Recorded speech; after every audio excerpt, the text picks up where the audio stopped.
through the structure and into the ground. Once it's there, I'm actually quite free. I can actually move quite easily without really even feeling her force on my body.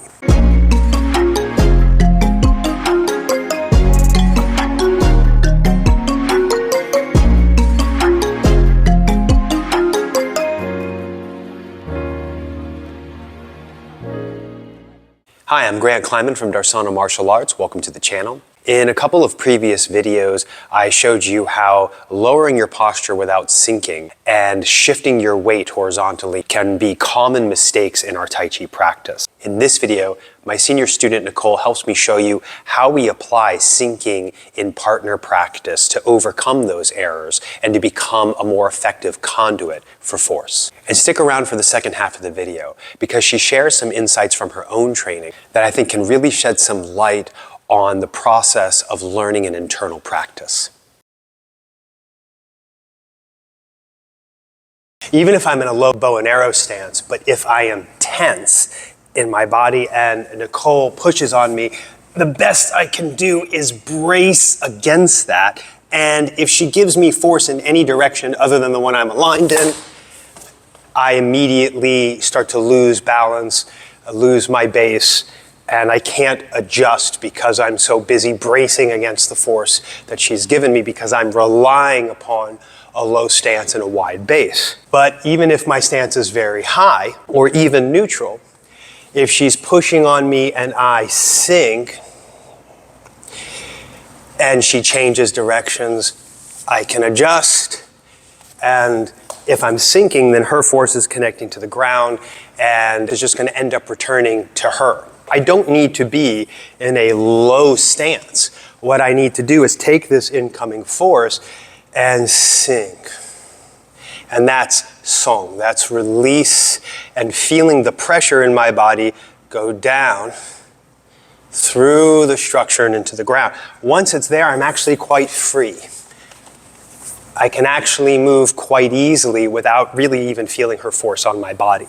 If I'm thinking that as she pushes to bring the force down to the ground, I need to lower my posture, she can feel that I haven't actually moved the force at all. And she can keep pushing me and I'm lowering my posture, and I'm more based out, but all of that pressure is loading into my rear leg and I'm gonna feel like I either have to escape from this position or somehow drive back with superior force, and I'm actually pushing really hard and she's able to hold me, but if I relax and just expand, then the force comes up through the body, through the ground, and bounces her off. It's important to understand that your goal is not to get your structure underneath the other person. It's not about bracing. Of course, it's going to be easier to deal with her force if I have a rear leg. There's just more structure there. But even if I'm on one leg and she's pushing, if I can sink, then I can still conduct force from her to the ground and from the ground to her because I understand how to release that force and move it through the body.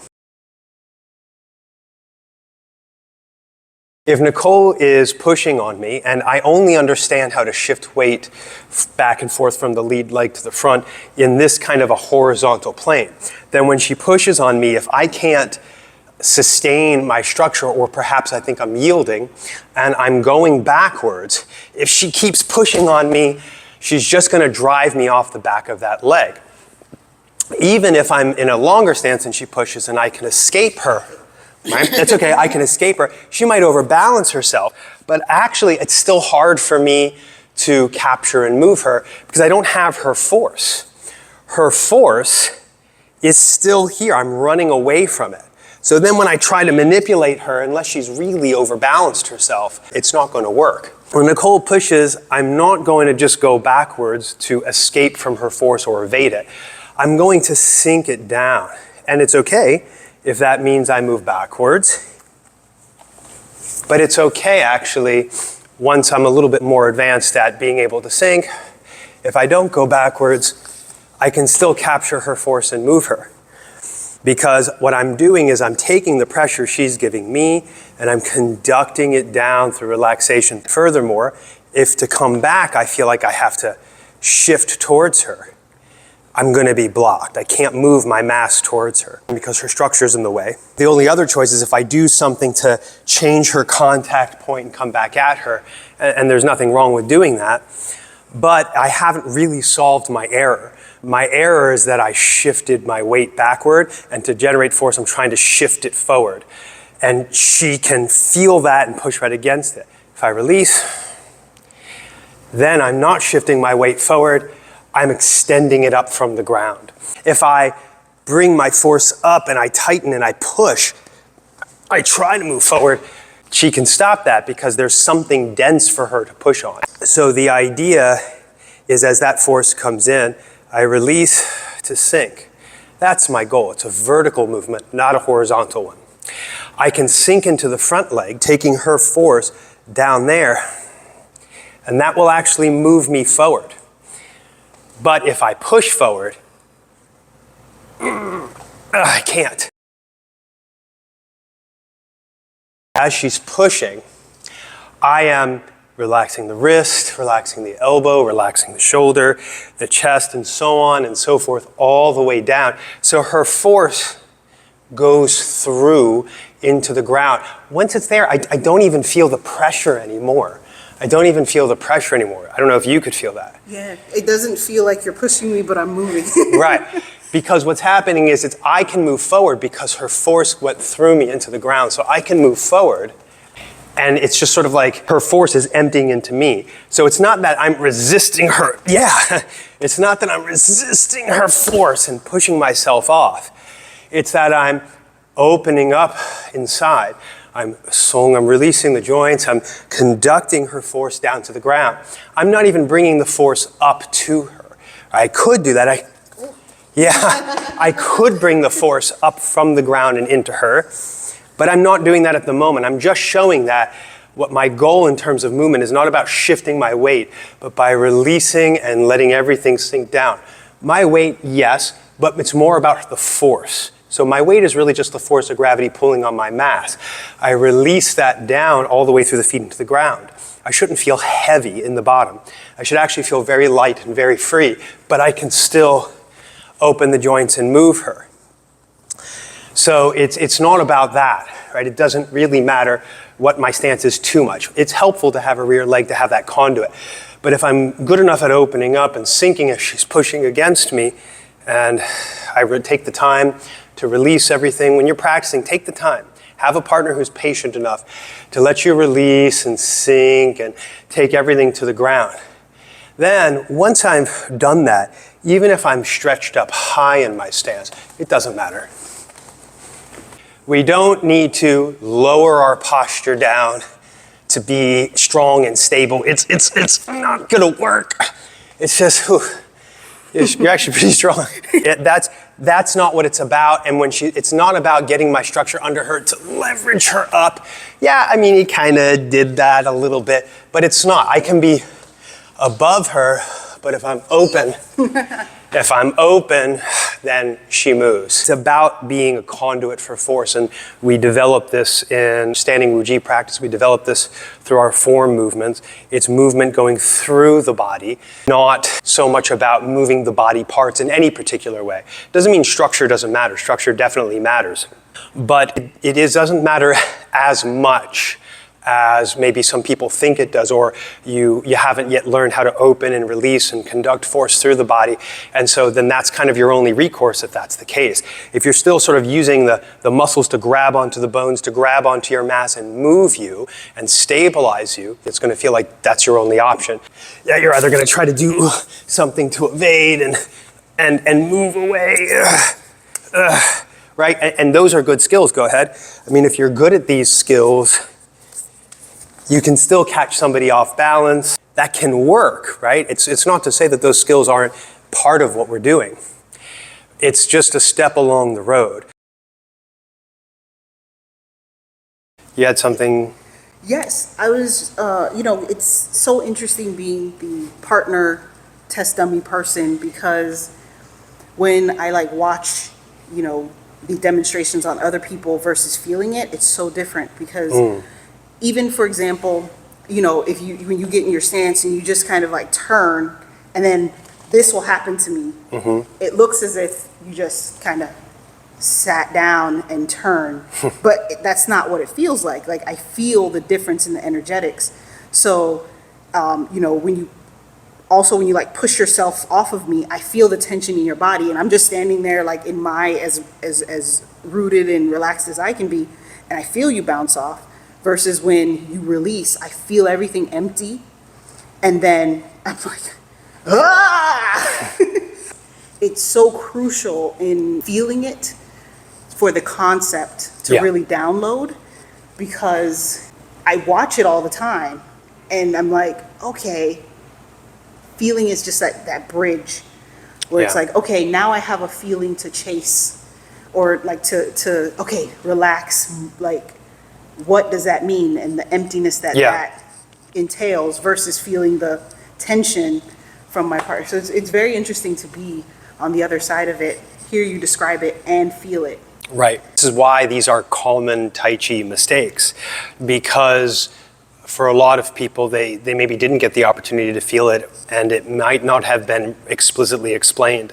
And so when you look at it, it looks like people are just shifting their weight.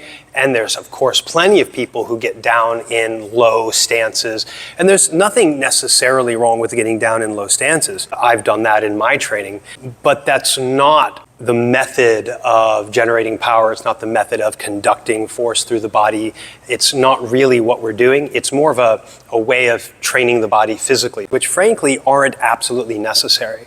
But it does help so that there isn't some range of motion that the body is less capable of and then unable to conduct energy in that position. Even when you demonstrate the high stances where I still feel myself lifted off the ground from my feet, just, you know, almost as much as when you're in a lower stance. And it's so the energetics is the same, because everything in you lets it out, so it comes up through, and it's just very actually getting in lower stances, if you don't understand the proper body alignments and how to release, it can actually be a detriment to trying to do that. It makes it harder because the angles of the joints are all more extreme and the weight is divided more across the legs. And this will make the muscles have to grab on more to sustain the posture. And then it's actually more difficult to release the tension and to let the joints open and to let everything shift and change. Otherwise, Wu Ji stance would be some kind of really low stance if that was the way to open the body and release. The whole purpose of Wu Ji is to generate the body state that we need to conduct energy, right? And to find that equilibrium in the body. When there's force against me, it's just like doing Wu Ji. Now that's normally gravity and it's going straight down, but then if I can release, and the more I can let go, and there's some attendant shift and change and lowering of the body as the joints open and the torso stretches. But then once that's opened up and I can feel it, I've neutralized the force in my body, right? That's why it's free, right? If I haven't, or I grab on and I brace against it, I can't move. The moment I try to move, you don't even think about doing anything. Your structure immediately responds to the fact that I'm bracing. It's like I'm literally pushing myself off of you because everything has been condensed in my body. I want to do the opposite of condensing. I want to do this. Right, so now your force is neutralized. It's just like as I'm neutralizing gravity, I'm also blending what your structure and your force into my body.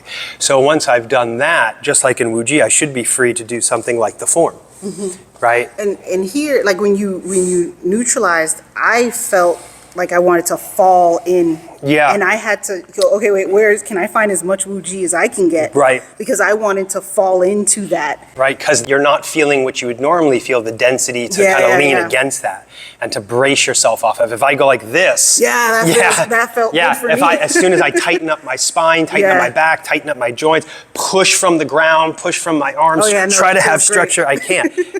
So it isn't that. And it looks like that. It looks like I'm supposed to be in this posture and I turn and then I drive from the, and then I drive from, and then I okay, maybe I didn't shift enough, or maybe I wasn't low enough. Maybe if I'm lower, lifting you is not going to happen. Maybe if I was a big, strong guy, that would work. But I just want to release, right? And so now, go ahead and just start trying to, so right, and you're pushing, and maybe you're trying to find me. Go ahead, try to like, right, so you start to move, and I release more. So my inside move. So if I just rotate the dantian a little bit, right? I just rotate the dantian inside all of those forces that were moving in my body. It affects you just because that's where your force is. That's where the movement was happening inside. That's not the same thing, right, as going. Right, it's not that, because it's actually not the, for example, the structure of the pelvis. It's a force nexus in the center of the body. Yeah, it just feels incredibly different. Yeah. Yet it looks so similar. It's very interesting. Yeah, no, I know. That's frustrating on some level as a student, because it would be much easier if you could just look at it and understand it immediately. You have to feel it, and it's very helpful to be able to feel it from a teacher, but you can feel it on your own. You just need patience. You have to stand and release, and when you think you've let go, see if you can let go more. And that takes time, because there's a number of reasons we grip and hold on in the body much, much more than we should. Some of that is somewhat conscious, like when we think we're supposed to brace to stop ourselves from being moved. But a lot of it is unconscious, and it has to do with all kinds of things that have just come from life where we're grabbing on to ourselves. So if we can release, and we do it more, and this is the standing practice. And so hopefully people understand how important it is to stand and release and suffuse the mind throughout the whole body and listen deeply, and then just keep seeking to let go in the muscles and connective tissue, let go in the joints, and let the force, let the feeling of heaviness, the feeling of sort of density in the body, let it all melt and drain through, and that's not about lowering yourself down, and it's not about shifting your weight side to side to move force. That's another thing. Even if I'm in the rear leg, I don't have to move out of the rear leg to move force from the rear leg. I don't have to move forward at all. I just release. And then once it's in the ground, it can come up. It can just come up from that leg, and I didn't move forward at all. If I include some form of sinking into the other leg so that it's simultaneous, that I'm coming up from the rear leg and sinking into the front leg doesn't even necessarily mean weight goes into it. Right, sinking in the front leg just means that there's downward force going into that leg. So there's upward force in this leg, downward force in that. Oh, sorry, you okay? Yeah. That was too much. I could feel it. It was too short. So I'll do that kind of slower. So it's coming up and sinking down at the same time. You see what I mean? So that there's that little bit of rotation happening and the differentiation between the body. And if I kept doing that, it wouldn't just necessarily throw you away. It would be more like, I don't have to express it horizontally. You can express it in all different planes of movement. You can lengthen it so that it appears to be a straight line. You can shorten it so that it just kind of goes inside and does more structural, the force goes into the structure rather than moves the person. So it just sort of depends on how you did it.